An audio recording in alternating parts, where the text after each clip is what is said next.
Kami percaya Engkau hadir bersama dengan kami pagi hari ini. Kami mengalami kemenangan, kami mengalami mujizat bersama dengan Tuhan Yesus. Terima kasih untuk hadirat-Mu, terima kasih untuk berkat-Mu. Kami sungguh bersyukur kami bisa mengalami Tuhan di dalam kehidupan kami. Kami bisa mengalami Tuhan dalam setiap langkah hidup kami, termasuk pagi hari ini di mana kami bangun. Kami bersyukur untuk kesehatan, untuk berkat, untuk kesempatan kembali kami bisa memulai hari ini bersama dengan Tuhan. Biar hari ini lewat pujian penyembahan kami dapat damai sejahtera. Dan sekarang lewat kebenaran firman Tuhan kami percaya kami semuanya diberkati Tuhan. Lewat kebenaran firman Tuhan kita akan mengalami banyak hal-hal yang luar biasa dari Tuhan Yesus. Terima kasih untuk berkat-Mu. Kami siap untuk menerima firman Tuhan. Dalam nama Tuhan Yesus, mari yang siap untuk mendengarkan kebenaran firman Tuhan. Sama-sama boleh kita katakan amin, amin, amin. Kita berikan tepuk tangan sorak-sorai yang paling luar biasa buat Tuhan. Puji Tuhan. Selamat pagi, shalom Bapak Ibu Saudara semuanya. Puji Tuhan. Selamat datang di ibadah doa pagi bersama dengan saya Pastor Michael Gunawan. Dan saya meminta setiap Bapak Ibu Saudara boleh bantu saya tulis di live chat. Tuhan Yesus dahsyat. Puji Tuhan Bapak Ibu Saudara ya, sebuah sukacita bisa kembali melayani saudara semuanya. Dan saya percaya dimanapun saudara boleh berada, dalam keadaan yang baik, dalam keadaan yang diberkati Tuhan. Dan apapun yang saudara perbuat, Tuhan sedang membuatnya berhasil di dalam nama Tuhan Yesus. Puji Tuhan saudara. Saya senang sekali karena kembali di tengah minggu di hari Rabu di mana kita bersama-sama berkumpul untuk kita memuji memuliakan Tuhan, dan tentunya hari ini kita mau belajar dari kebenaran firman Tuhan. Nah, Bapak Ibu Saudara mungkin lihat saya agak sedikit berbeda karena saya tadi malam salah tidur Bapak Ibu Saudara, jadi waktu bangun aduh ini cukup sakit dan karena itu saya nggak bisa terlalu gerak kepalanya. Orang Surabaya bilangnya itu tengeng Bapak Ibu. Saya nggak tahu kalau saudara tahu bahasa Indonesianya apa. Yang benar saudara boleh tulis di live chat ya supaya saya juga bisa belajar.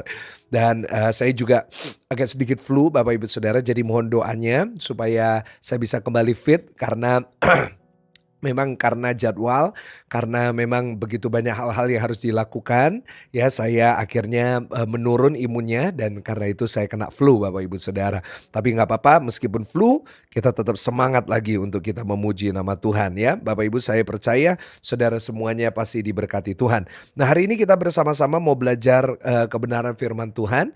Kita mau belajar bersama-sama dari ayatnya yang dari ayat 13, dari Lukas 10 ayat 13 sampai ayatnya yang ke-16. Nah, kita akan bersama-sama baca dengan suara yang keras, di mana judulnya adalah Yesus mengecam beberapa kota. Ya, jadi nggak ringan Bapak Ibu Saudara pembacaan kita hari ini, karena di sini kita lihat satu sisi Yesus yang jarang dibahas, yaitu Tuhan Yesus juga bisa mengecam, Tuhan Yesus juga bisa menegur, Tuhan Yesus juga bisa memberikan peringatan yang sangat keras sekali terhadap kota-kota. Ya, dan kota-kotanya mana aja? Nah, kita akan belajar bersama-sama. Baca dengan suara yang keras. Yesus mengecam beberapa kota. 1, 2, 3. Celakalah engkau Korazim, celakalah engkau Betsaida. Karena jika di Tirus dan di Sidon terjadi mujizat-mujizat yang telah terjadi di tengah-tengah kamu, sudah lama mereka bertobat dan berkabung. Tetapi pada waktu penghakiman, tanggungan Tirus dan Sidon akan lebih ringan daripada tanggunganmu. Dan engkau Kapernaum, apakah engkau akan dinaikkan sampai ke langit? Tidak. Engkau akan diturunkan sampai ke dunia orang mati. Barang siapa mendengarkan kamu, ia mendengarkan aku. Barang siapa ia menolak kamu, ia menolak aku. Dan barang siapa menolak aku, ia menolak dia yang mengutus aku. Ya, percaya sama-sama kita mau katakan amin. Wow, Bapak Ibu Saudara, di sini kita melihat sebuah sisi dari Tuhan Yesus yang sangat-sangat keren sekali ya, di mana Tuhan Yesus dia mengecam beberapa kota-kota. Kenapa saya sebut keren? Karena di sini menunjukkan otoritasnya yang luar biasa. Karena Tuhan Yesus nggak bisa dipermainkan Bapak Ibu ya. Tuhan Yesus nggak bisa ditolak lalu begitu aja. Kenapa? Dia tetap Tuhan. Dan kita juga tetap perlu memegang rasa hormat yang besar terhadap Tuhan kita. Kenapa? Karena dialah Tuhan. Ya, Tuhan Yesus adalah Allah itu sendiri. Sebab itu kita harus menunjukkan rasa hormat kepada Tuhan. Nah, Bapak Ibu Saudara, kita bisa belajar dari kota-kota ini apa yang terjadi. Dan kira-kira apa yang bisa kita pelajari. Nah, Bapak Ibu Saudara, kita mau hari ini belajar. Saya beri judul khotbahnya hari ini adalah belajar dari kota-kota yang dikecam Tuhan Yesus. Nah, kita mau belajar dari mana? Dari Tirus, kita akan belajar dari Korazim, Kita akan belajar di Betsaida dan kita akan belajar dari Kapernaum. Nah, 3 kota ini memiliki sebuah kesamaan. Nah, dan ada sebuah alasan dan, contohnya, mohon maaf, tepatnya ada 3 alasan kenapa mereka mereka dikecam oleh Tuhan Yesus. Nah, Bapak Ibu Saudara, salah satu, nama yang mungkin saudara familiar bukan Betsaida, bukan Korazim, tetapi saudara akan familiar dengan yang namanya Kapernaum. Nah, Bapak Ibu Saudara, Kapernaum ini adalah, yang disebut kampungnya Yesus. Kalau saudara ikut doa pagi waktu saya di Israel, saya khotbah tentang Kapernaum di Kapernaumnya. Kalau saudara pernah ke Israel, Kapernaum ini kalau saudara masuk ke dalamnya, itu ada tulisannya, Kapernaum, the town of Jesus. Wah, luar biasa sekali Bapak Ibu Saudara ya, the town of Jesus. Nah, Bapak Ibu, sangat luar biasa sekali. Sebuah title yang tidak ringan Bapak Ibu Saudara.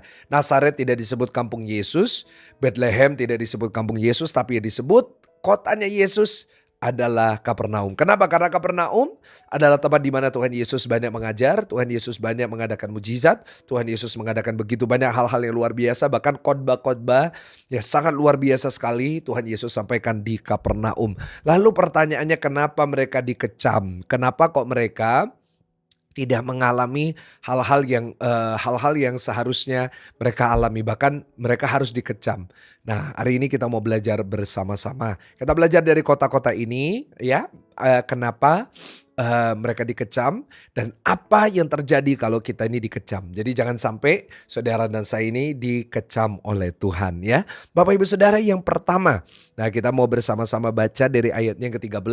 Coba kita baca. Celakalah kamu Korazim, celakalah engkau Betsaida, karena jika di Tirus dan Sidon terjadi mujizat-mujizat yang telah terjadi di tengah kamu, sudah lama mereka bertobat dan berkabung. Nah, Bapak Ibu Saudara, pelajaran yang pertama yang kita dapatkan dan juga dari Kapernaum adalah mujizat tidak menjamin keselamatan. Sama-sama tulis di live chat, mujizat tidak menjamin keselamatan. Saudara, di Korazim, di Betsaida dikatakan Tuhan Yesus mengadakan sangat banyak mujizat. Di sini Tuhan Yesus berkata, seandainya jika di Tirus dan di Sidon terjadi mujizat yang terjadi di tengah kamu, sudah lama mereka bertobat dan berkabung.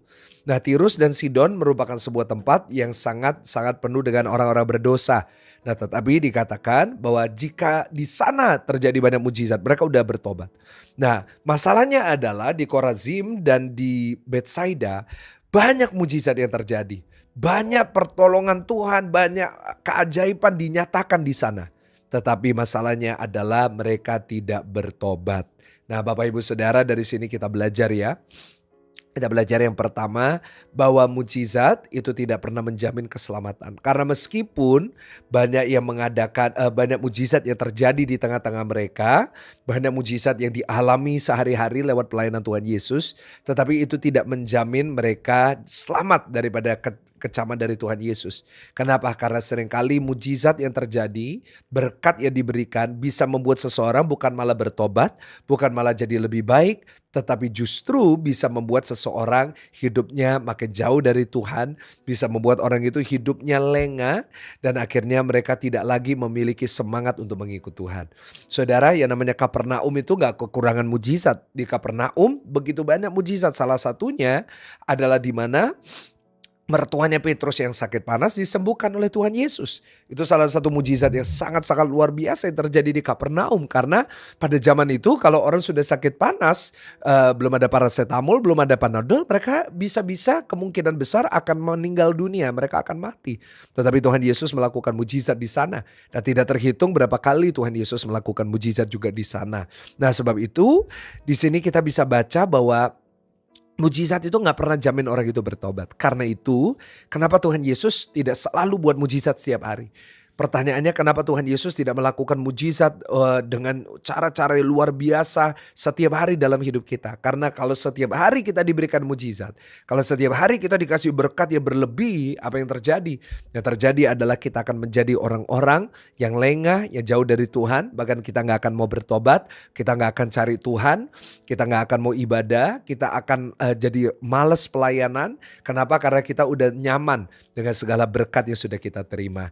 Bapak Ibu Saudara, kalau hari ini dalam hidup kita banyak berkat mujizat, bersyukur. Tetapi kita nggak boleh lengah. Sama-sama tulis di live chat, jangan lengah.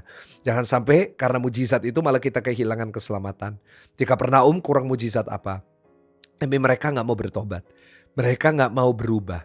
Mereka cuma maunya mujizat, mujizat, mujizat. Mereka cuma maunya berkat, berkat, berkat. Tapi hidup mereka nggak mau berubah. Karena itu kenapa di ibadah hari Minggu dan minggu besok saya akan lanjutkan. Saya khotbah tentang jadi orang yang berkualitas. Kenapa? Karena saya tidak ingin jemaat hanya hidup berkemenangan. Dan saya tidak hanya ingin jemaat menerima mujizat. Dan saya percaya setiap jemaat GCS pasti menerima mujizat dari Tuhan. Tetapi saya juga mau jemaat GCS berubah jadi lebih baik. Kenapa? Karena hidup ini bukan hanya tentang mujizat. Iblis bisa kasih mujizat. Iblis juga bisa kasih dalam tanda kutip berkat. Ya, iblis bisa kasih yang namanya uang. Iblis bisa kasih yang namanya yang disebut sama orang keberuntungan. Ya, tetapi ingat bahwa iblis selalu menuntut harga yang mahal. Ya, karena itu Tuhan kita dia tidak pernah minta harga yang mahal. Bahkan justru dia yang memberikan nyawanya untuk kita. Tetapi kita harus belajar bahwa saat kita sudah diberi mujizat, disertai dengan pertobatan, disertai dengan hidup benar, disertai dengan hidup kita harus jadi lebih baik. Supaya apa? Supaya imbang Bapak Ibu. Ya, kalau enggak nanti kita akan dikecam. Nanti kita akan mengalami hal-hal yang sangat buruk sekali Bapak Ibu Saudara. Yang kedua, apa yang bisa kita pelajari? Dikatakan di ayat yang ke-15. Dan engkau Kapernaum, apakah engkau akan dinaikkan sampai ke langit? Tidak, engkau akan diturunkan sampai ke dunia orang mati. Nah Bapak Ibu Saudara, kalau kita perhatikan di Kapernaum, ya apa yang terjadi? Ya begitu banyak hal-hal yang luar biasa. Tetapi karena mereka gak mau bertobat, apa yang terjadi? Mereka dikecam. Mereka mengalami kutuk dari Tuhan. Dan apa yang terjadi? Ya namanya Kapernaum sampai hari ini gak pernah dibangun kembali. Hancur, hanya tersisa reruntuhan. Yang kedua Bapak Ibu Saudara, ya saya belajar bahwa kebebalan mendatangkan konsekuensi berat. Sama-sama tulis di live chat, kebebalan mendatangkan konsekuensi berat. Tahukah saudara bahwa saat kita ini bebal, kita gak bisa diomongin. Kita udah ditegur, kita gak mau berubah, konsekuensinya pasti besar. Bapak Ibu Saudara, yang pertama kita udah belajar mujizat gak jamin. Ya kadang-kadang wah euforia mujizat kita alami, wah kita dapat mujizat, kita dapat berkat terus, akhirnya kita gak mau bertobat. Tetapi Tuhan kita selalu memberikan kesempatan demi kesempatan. Ya, Tuhan kita itu memberikan kepada saudara dan saya itu sebuah kesempatan untuk kita berubah. Ya, dia selalu memberikan waktu, dia panjang sabar, firman Tuhan berkata. Tapi kalau kita tetap bebal, kalau kita tetap tidak mau berubah, kita tidak mau jadi lebih baik, dan kita tetap sama seperti sebelumnya, maka yang terjadi adalah kita akan mengalami yang namanya konsekuensi. Kita akan mengalami yang namanya akibat dari perbuatan kita. Sama-sama tulis di live chat, konsekuensi. Ya saudara, konsekuensi hidup orang bebal itu sangat mengerikan. Maka dikatakan bahwa kamu akan diturunkan sampai ke dunia orang mati. Bayangin sebuah tempat di mana seharusnya kemuliaan Tuhan dinyatakan semakin luar biasa lagi. Hari ini menjadi reruntuhan yang sampai hari ini saya juga gak tahu kenapa. Kenapa mereka gak mau bangun kembali. Saya yakin mungkin banyak kali mereka mau membangun kembali. Beberapa kali mungkin mereka mencoba. Tetapi karena konsekuensi dari kebebalan itu. Karena mereka gak mau berubah. Yang namanya usaha manusia. Yang namanya segala upaya manusia. Akhirnya semuanya jadi gagal. Bapak Ibu Saudara yang saya kasih di dalam Tuhan. Saya punya sebuah kerinduan.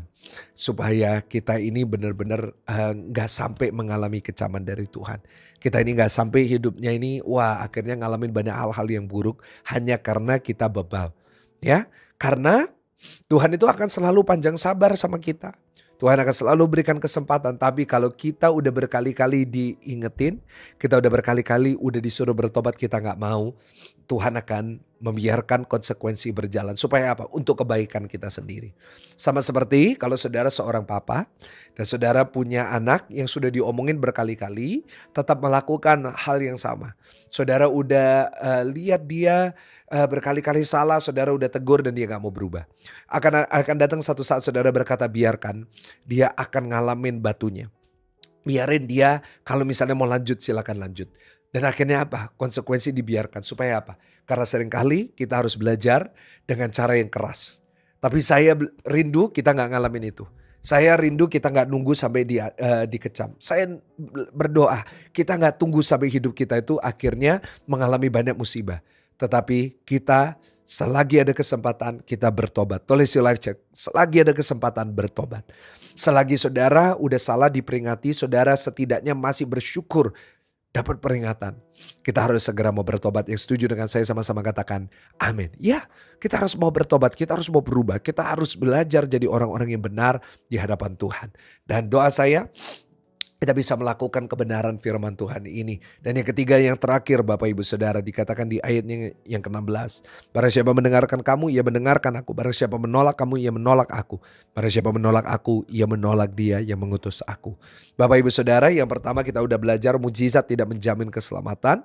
Yang kedua, kita belajar bahwa kita harus belajar bahwa ada konsekuensi di atas kebebalan kita kalau kita nggak mau berubah. Dan yang ketiga, yang terakhir Bapak Ibu Saudara, yang kita belajar yaitu jangan pernah menolak Yesus.